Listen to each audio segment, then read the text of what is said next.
Bismillahirrahmanirrahim. Elhamdülillahi ve salatu ve selamu ala Resulillah. Amma ba'd. Məscidlərin varlığı bir bölgədə dəvət üçün ən gözəl təməllərdən biridir. Ən gözəl vəsilələrdən biridir.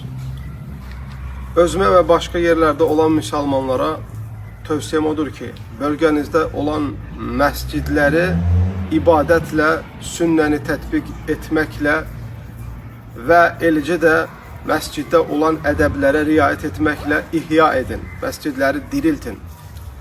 Məscidlər fəxr eləmək üçün və yaxud da məscidlər var deyə, adı olsun deyə tikilmir.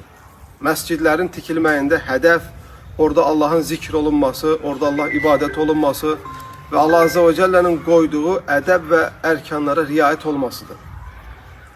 Allah Teala Quran-ı Kerimdə buyurur, həqiqətən məscidlər Allahındır.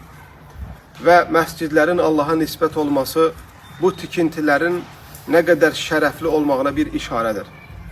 Və müsəlmanlar çalışmalıdır, məscidlərə girdikləri zaman və yaxud da bölgələrində məscid olduğu zaman o məscidin ədəb ərkanlarına da fikir versinlər.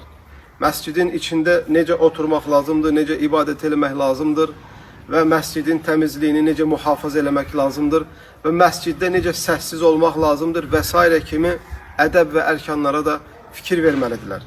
Məscidlər Allahın lütfüdür, Allahın nemətidir və məscidlərin qədrini, qiymətini bilək, ibadətlə, sünnəni tətbiq eləməklə ihya eləyək. Esselamu aleykum və rahmetullahi və bərəkətuhu.